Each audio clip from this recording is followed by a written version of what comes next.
On entend partout que 2025 va être une année difficile. Inflation record, crise énergétique, instabilité géopolitique, les médias nous bombardent de mauvaises nouvelles et beaucoup se demandent comment je vais faire pour m'en sortir. Mais en fait, voici ce que personne ne vous dit. Quand un monde s'effondre, eh bien, il y en a un autre qui émerge. Et on peut dire que beaucoup d'opportunités sont en train d'arriver, et notamment dans deux secteurs majeurs. La technologie d'un côté, bien sûr, et tout ce qui est écologie, soins aux humains, soins à la planète de l'autre. Et c'est bien évidemment tout ce qui tourne autour de cette dernière thématique qui nous intéresse en tant qu'écopreneur. Cette opportunité, ce n'est pas juste un changement de paradigme qui s'amorce, mais c'est bien une occasion de se réaligner, d'y participer, d'avoir un impact positif. Bonjour à vous, je m'appelle Benjamin Broustet, je suis écopreneur et j'ai créé moi-même 4 entreprises qui régénèrent la planète et les humains ces 15 dernières années, et j'ai formé des centaines d'écopreneurs à le faire. Alors pourquoi ce tournant est crucial ? Bien, l'ancien modèle économique ne fonctionne que de moins en moins. L'inflation, la dépendance aux grandes industries, aux multinationales, le système de consommation de masse, la dette incroyable, la perte de souveraineté des peuples rendent la situation intenable. En réaction, il y a un nouveau paradigme qui émerge. Des modèles plus résilients, plus locaux, plus autonomes, prennent de plus en plus d'ampleur. On a de plus une prise de conscience de la population, une demande de plus en plus forte, et des incitations institutionnelles, elles aussi, qui vont encourager de plus en plus ce changement. Tout cela, c'est donc l'occasion rêvée pour toute personne qui cherche un nouveau sens dans sa vie, notamment professionnelle, de créer une activité qui va lui ressembler.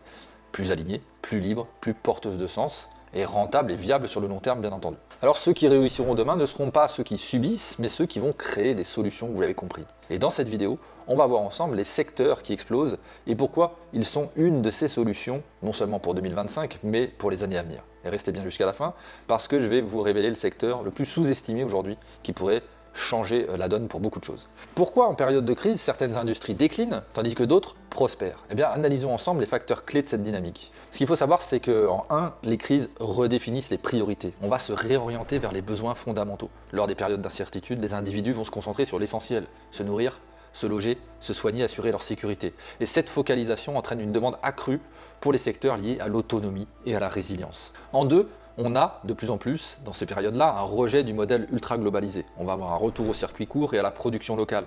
Et donc les crises mettent en évidence les vulnérabilités des chaînes d'approvisionnement mondiales. Les consommateurs donc se tournent de plus en plus vers des produits locaux, favorisant ainsi les circuits courts. On a des données à l'appui. Selon une étude réalisée fin janvier 2024, il y a un engouement croissant des consommateurs pour les circuits courts, témoignant d'une hausse d'attractivité pour ces modes de consommation.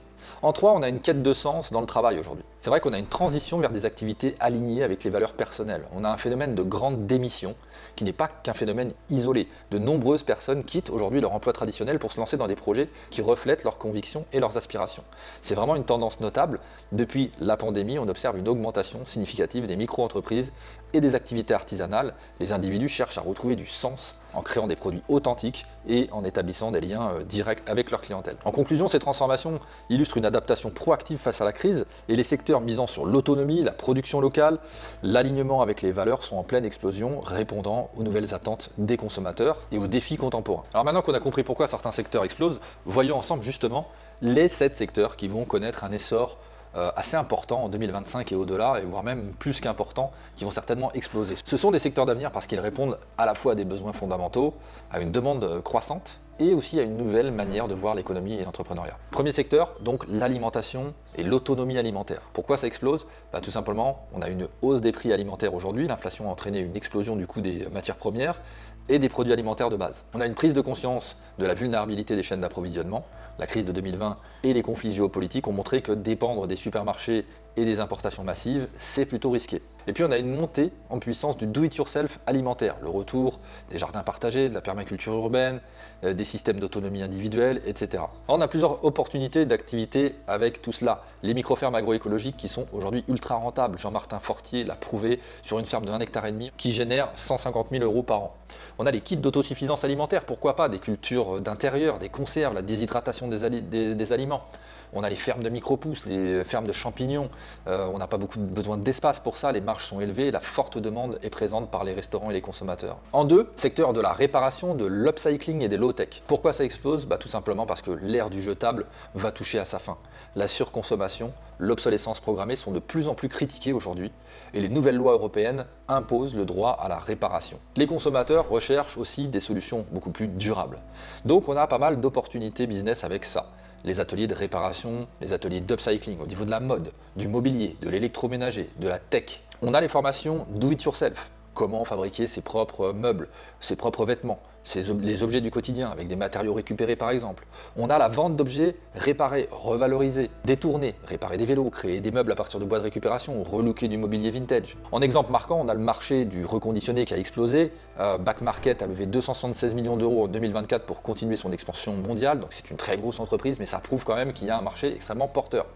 En 3, on a le logement résilient et l'éco-construction. Et là, pourquoi ça explose? Tout simplement parce que le coût des loyers et de l'énergie sont en forte hausse. On a besoin d'habitats plus autonomes, plus écologiques et moins chers. De nouvelles normes aussi arrivent pour la rénovation écologique. Et donc ça génère aussi des opportunités business. Dans la construction et la vente par exemple de tiny house, de earthship, d'habitats autonomes, de petits habitats en tout genre. Dans l'isolation naturelle et dans les chauffages low-tech par exemple, comme le poêle roquette ou comme les murs solaires capteurs passifs. Et puis bien sûr dans les formations en éco-construction et dans les techniques naturelles de construction, la terre, la paille, le bois, le chanvre, etc. On a vu avec l'essor des tiny house et des éco-villages, comme par exemple en Belgique avec le projet Ecopolis, qui permet aux habitants de vivre à 80% en autonomie, que tout cela est complètement rentable. Ensuite en 4, on a les énergies alternatives et la réduction des coûts. Et là, pourquoi ça explose? Eh bien parce qu'on a une hausse des prix de l'énergie, rendant l'autonomie énergétique cruciale et elle aussi rentable. On a une ruée vers des installations solaires résidentielles et des solutions d'autoconsommation. Une montée en puissance du low-tech énergétique aussi, avec des panneaux solaires thermiques, des éoliennes domestiques, etc. Et là encore, ça génère des opportunités de création d'entreprises dans les mini-installations solaires et éoliennes accessibles, dans les coachings en sobriété énergétique et l'optimisation des consommations, dans le recyclage et l'optimisation par exemple des batteries pour maximiser leur durée de vie, etc. etc. Ensuite, cinquième secteur, la sécurité et la préparation. Pourquoi ça explose? Parce qu'on a des incertitudes économiques, des incertitudes sociales fortes. Et puis on a une volonté croissante d'être plus autonome en cas de crise beaucoup plus élevée, beaucoup plus forte. Et là, ça crée des opportunités, encore une fois, business. Au niveau coaching en autonomie, en résilience, la permaculture, la gestion de l'eau, le stockage alimentaire. Au niveau de la survie, avec des kits de survie et des pratiques dans ce domaine-là. Au niveau des formations en autodéfense, en premier secours, etc. Et là encore, en France, le nombre d'abonnés aux chaînes YouTube sur la préparation, la survie et l'autonomie ont doublé entre 2022 et 2024. En sixième position, l'éducation, l'alternative et les formations pratiques. Pourquoi ça explose? Bien sûr, les diplômes traditionnels, on le voit aujourd'hui, ne garantissent plus l'emploi. Et on a une forte demande pour des compétences concrètes et des métiers manuels. Là aussi, ça génère de très belles opportunités, notamment au niveau de la formation en artisanat, menuiserie, maraîchage, ferronnerie, etc. Au niveau du coaching en reconversion vers les métiers d'avenir, au niveau des écoles alternatives intégrant les nouvelles réalités écologiques, économiques, sociétales. L'essor des écoles alternatives, l'école 42, l'école Singa qui forment autrement et répondent aux besoins réels du marché en sont la preuve. En 7, on va avoir la psychologie, le bien-être, la santé au naturel. En temps de crise, c'est aussi quelque chose qui explose. Et pourquoi? Parce qu'on a une hausse du stress, on a une hausse de l'anxiété, des burn-out et on a un besoin croissant de se recentrer et d'améliorer son état d'esprit, de se remettre sur pied aussi. Et là aussi, ça génère des opportunités business dans le domaine des thérapies, des médecines alternatives et tout ce qui gravite autour du développement personnel. Des formations à l'état d'esprit résilient, des communautés de soutien et des coachings en changement de vie. Dans les exemples, on a le marché du coaching en ligne qui a augmenté de 40% entre 2023 et 2024. Alors comme vous le voyez, ces secteurs sont en plein boom et offrent des opportunités assez incroyables pour 2025 et les années à venir.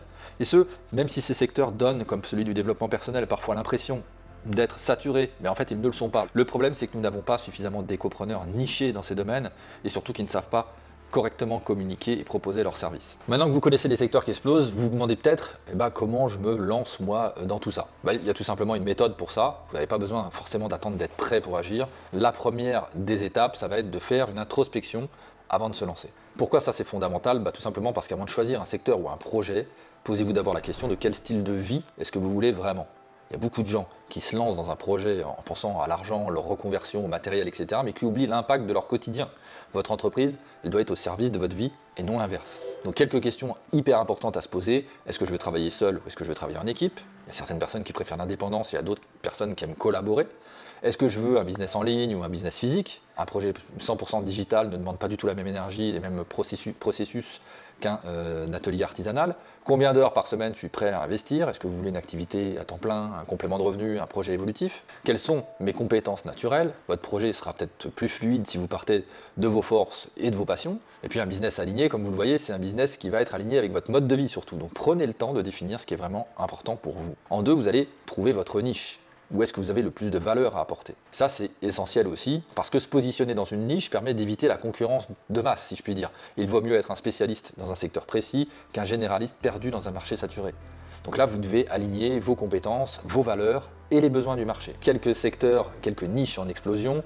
Par exemple, dans le secteur de l'autonomie, on en a parlé, et de l'alimentation, plutôt que d'ouvrir une ferme classique, spécialisez-vous dans les micro-pousses ou alors dans l'élevage bio et respectueux du bien-être animal ou alors de la permaculture urbaine, que sais-je. Dans la réparation et les low-tech, vous pouvez vous focaliser sur la réparation des vélos cargo, des smartphones ou la rénovation de meubles vintage. Dans l'éco-construction, par exemple, vous pouvez vous spécialiser dans un matériau, le bois, la paille, le chanvre, ou un type de construction. Ça peut être les tiny house, les earthships, les carters et que sais-je encore. Ne cherchez pas la perfection, trouvez un domaine qui vous motive et commencez petit. Et ensuite, troisièmement, testez votre marché avant de vous lancer. Pourquoi c'est crucial? Il faut que vous évitiez d'investir du temps et de l'argent pour rien. Donc ça veut dire que la majorité des entrepreneurs échouent parce qu'ils lancent un projet sans savoir s'il répond vraiment à une demande en face. Donc testez votre projet en mode bêta, si je puis dire, c'est-à-dire commencer avec peu de moyens, validez votre idée, ajustez et itérez ensuite. Reprenons nos secteurs, l'alimentation et l'autonomie, proposez par exemple des paniers tests de votre production à vos proches avant de vous lancer dans une grande échelle. Au niveau de l'upcycling et de la réparation, avant d'ouvrir un atelier, proposez vos services sur le Bon Coin ou sur Facebook Marketplace pour voir si les gens sont prêts à payer pour ce type d'activité. Au niveau de l'éducation alternative, testez vos formations sous forme de masterclass gratuites ou payante à petit prix avant de créer une formation complète. Donc voilà, ne vous enfermez pas dans un business plan super théorique à 3 ans, etc. Ça c'était avant. Allez sur le terrain, tester, ajuster.